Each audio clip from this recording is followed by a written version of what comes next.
शिवलिंग की पूजा को इतना महत्व क्यों?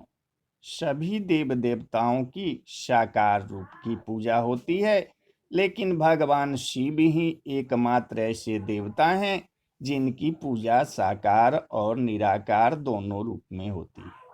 साकार रूप में शिव मनुष्य रूप में हाथ में त्रिशूल और डमरू लिए और बाघ की छाल पहने नजर आते हैं, जबकि निराकार रूप में भगवान शिवलिंग रूप में पूजे जाते हैं। शिव पुराण में कहा गया है कि साकार और निराकार दोनों ही रूप में शिव की पूजा कल्याणकारी होती है, लेकिन शिवलिंग की पूजा करना अधिक उत्तम है।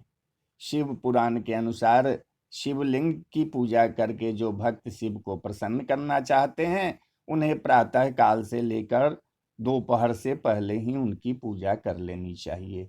इस दौरान शिवलिंग की पूजा विशेष फलदायी होती है।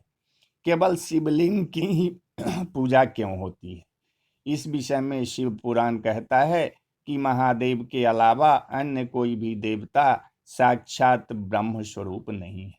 संसार भगवान शिव के ब्रह्म स्वरूप को जान सके, इसलिए ही भगवान शिव ज्योतिर्लिंग के रूप में प्रकट हुए और शिवलिंग के रूप में इनकी पूजा होती है।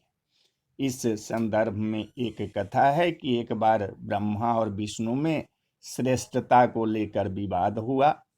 दोनों निर्णय के लिए भगवान शिव के पास गए। विवाद का हल निकालने के लिए भगवान शिव साकार से निराकार रूप में प्रकट हुए।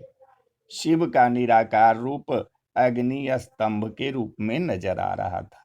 ब्रह्मा और विष्णु दोनों इसके आदि और अंत का पता लगाने के लिए चल पड़े, लेकिन कई युग बीत गए, लेकिन उनके आदि अंत का पता नहीं लगा। जिस स्थान पर यह घटना हुई वह अरुणाचल के नाम से जाना जाता है। ब्रह्मा और विष्णु को अपनी भूल का एहसास हुआ।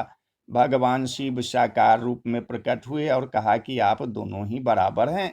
इसके बाद शिव ने कहा कि पृथ्वी पर अपने ब्रह्म रूप का बोध कराने के लिए मैं लिंग रूप में प्रकट हुआ, इसलिए अब पृथ्वी पर इसी रूप में मेरे पर ब्रह्म रूप की पूजा होगी। इसकी पूजा से मनुष्य को भोग और मोक्ष की प्राप्ति हो सकेगी। ओम नमः शिवाय।